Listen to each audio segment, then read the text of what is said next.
इस परमाणु भार का तत्व खोजा जाएगा जिसे पीरियोडिक टेबल में यहाँ पर रखा है। दूसरा था कि संदेहपूर्ण परमाणु भारों को ठीक करना। जैसे तत्व एक था तुम्हारा बेरिलियम। बेरिलियम जो था उसका तुल्यांकी भार 4.5 पाया गया और संयोजकता उसकी कितनी थी? 3। तो परमाणु भार बराबर होता है तुल्यांकी भार गुणे संयोजकता। इसके आधार पर उसका परमाणु भार कितना हो जाएगा? 13.5। लेकिन जो पीरियोडिक टेबल इन्होंने बनाई तो उसमें इसे कहाँ रखना चाहिए? कार्बन का 12 होता है, नाइट्रोजन का 14 होता है, इसके बीच में तो रखना चाहिए बेरिलियम को। लेकिन यहाँ पर कोई स्थान खाली नहीं था और इनके गुण भी इन दोनों से मिलते नहीं थे बेरिलियम के। तब क्या किया गया? बेरिलियम का तुल्यांकी भार कम कर दिया गया। अब जब कम कर दिया गया तब इसका तुल्यांकी भार वही करीब 3 कर दिया गया और कितना हो गया? 9 हो गया। और स्थान भी वहाँ पर खाली था लिथियम और बोरान के बीच में। इसे 2.5 शायद किया गया था, 2.5 किया गया और वहाँ पर स्थान भी खाली था और इसे क्या किया गया? आराम से वहाँ पर व्यवस्थित कर दिया गया। नए तत्वों के अध्ययन में जैसे तुमने देखा होगा कभी धरती के फूल पौधे होंगे, एग्रीकल्चर से हो, तो धरती के फूल कुछ तो ऊपर निकले होते हैं, कुछ बाहर हो, कुछ नीचे दबे हुए होते हैं मिट्टी में। जब खोदना शुरू करो तो ऊपर वाले तो निकल ही आते हैं, जब खोदना शुरू करोगे तो नीचे वाले भी आ जाएंगे। ठीक उसी प्रकार जब कुछ तत्वों की खोज हुई तो वैज्ञानिकों का इन्होंने मतलब जो स्थान खाली छोड़ रखे थे पीरियोडिक टेबल में का यहाँ पर कोई नया तत्व आएगा और वो रखा जाएगा। तो ऐसा हुआ कि वैज्ञानिकों का दिमाग उधर गया, कहा ये स्थान खाली है, चलो चेक करते हैं, खाली बैठे हैं। और उन्होंने ऐसा किया, तत्वों की खोज हो गई और उन्होंने देखा जो मेंडलीव ने स्थान छोड़ रखा था और बताया था इसका परमाणु भार इतना होना चाहिए, उतना ही परमाणु भार वहाँ पर हुआ। फिर है रासायनिक शोध में, तो वर्गीकरण से रासायनिक शोध में भी बहुत अधिक विकास हुआ। दोष क्या थे? हाइड्रोजन एक रोगी एलिमेंट है। रोगी माने होता है आवारा, आशिक मिजाज शब्द यूज होते हैं रोगियों के लिए।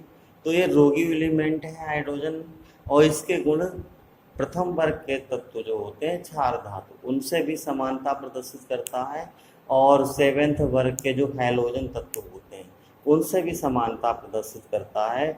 और ये दोहरा व्यवहार के कारण इसे पीरियोडिक टेबल में 2 जगह रखा गया। फिर है असमान तत्वों को एक ही वर्ग में रखा गया। मतलब कुछ तत्व जो थे जिनमें समानताएं नहीं मिल रही थी उनको क्या किया गया? एक साथ रखा गया है। जैसे जितनी भी सिक्का धातुएं हैं, सिक्का धातुएं कौन सी होती हैं? Ag, Au और Cu। इन तीनों को कहाँ रखा गया? मैंगनीज के साथ रख दिया गया था, जो कि सर्वथा गलत था, इनके गुण उससे मिलते नहीं थे।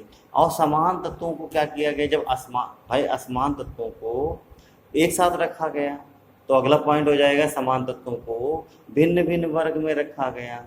तो कुछ तत्व ऐसे थे जिनको भिन्न भिन्न वर्ग में रखा गया था, तो ये भी एक दोष था। और बहुत सारे दोष थे, जैसे विरल मृदा तत्वों का स्थान, नियम और समस्थानिकों का स्थान।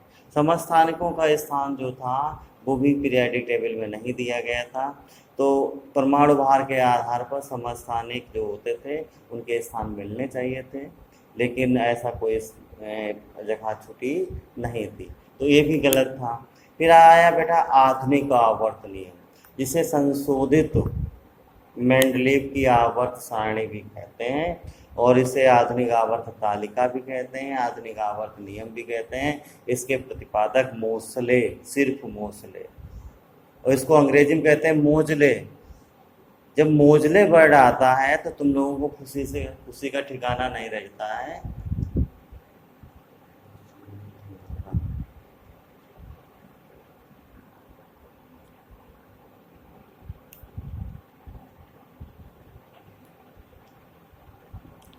आधुनिक आवर्त नियम, जिसे संशोधित आवर्त नियम भी कहते हैं, तो जितनी कमियां थी इस आधुनिक आवर्त नियम में क्या किया गया, संशोधन करने की कोशिश की गई।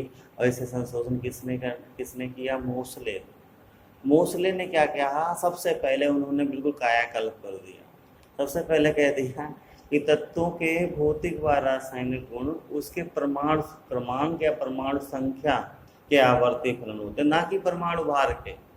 अब जो परमाणु भार को निगलेक्ट कर दिया, किसके अधीन लाया? परमाणु संख्या या परमाणु क्रमांक के जब अधीन लाया गया, तब सबसे पहले समस्थानिकों का स्थान के लिए हम पीरियाडिक टेबल में मंथन कर रहे थे, वो मंथन समाप्त हो गया। क्योंकि परमाणु जब संख्या के आवर्ती फलन माना गया, तब ये जो आपकी सोच थी कहाँ पर चेंज किया जाए, समस्थानिकों को स्थान कहाँ पर दिया जाए, ये समस्या सॉल्व हो गई।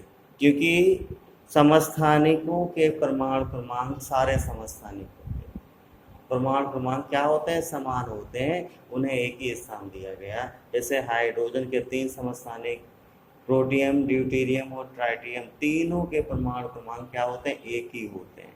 अब इनके लिए कोई दूसरा स्थान नहीं दिया गया, एक ही स्थान दिया गया। दूसरा है बाहरी तत्वों को हल्के तत्वों से पहले रखना। जो हल्के तत्व थे और जो भारी तत्व थे, तो भारी तत्व पहले रख दिए गए थे, हल्के तत्व बाद में रखे गए थे। तो इसमें भी चेंजिंग कर ली गई। पोटेशियम, आर्गन और पोटेशियम में दिक्कत थी, कोबाल्ट और निकिल में दिक्कत थी, और टेल्यूरियम और आयोडीन में दिक्कत थी। इनमें भी, इनके परमाणु भार में भी संशोधन कर दिया गया, और इन्हें कोई परमाणु भार में संशोधन की कोई ज़रूरत ही नहीं रही, क्योंकि इनके परमाणु क्रमांक तो समान थे, लेकिन परमाणु भार के आधार पर ये पहले आने चाहिए थे। लेकिन पीरियाडिक टेबल में क्या था कि इन्हें बाद में रखा गया था, जो हल्के थे, भारी वाले पहले रख गए थे। तो जब परमाणु संख्या के आधार पर पीरियाडिक टेबल बनाई गई, तो इनका भी महत्व खत्म हो गया। ये भी लड़ाई खत्म हो गई कि इनका बड़ा है या इनका छोटा परमाणु भार है, ये भी कोई समस्या नहीं रह गई। संयोजकता की आवर्तिता, देखिए संयोजकता क्या होती है? जिन तत्वों के बाह्य कोश में जितने इलेक्ट्रॉन होते हैं उन्हें संयोजी इलेक्ट्रॉन कहते हैं। और भूअष्टक नियम बनाने के लिए जो भी साझा करते हैं, इलेक्ट्रॉनों का ट्रांसफ़र करते हैं, वो क्या कहते हैं? संयोजकता कहलाती है। तो संयोजकता के आधार पर इन्होंने भी काफ़ी चेंजिंग लाए। नेक्स्ट था बेटा प्रवर्धित आवर्त सारणी। और प्रवर्धित आवर्त सारणी जो थी, कल बताएंगे आवर्त वर्ग, कल बताएंगे, आज नहीं। प्रवर्धित आवर्त सारणी को हम दीर्घाकार आवर्त सारणी कहते हैं, बोहर आवर्त सारणी कहते हैं, और लंबी सारणी भी इसे कहते हैं। लंबी सारणी क्यों कहते हैं? क्योंकि इन्होंने जो क्षैतिज कॉलम थे, जिन्हें क्या कहा गया? आवर्त कहा गया, उनमें कोई परिवर्तन नहीं किए।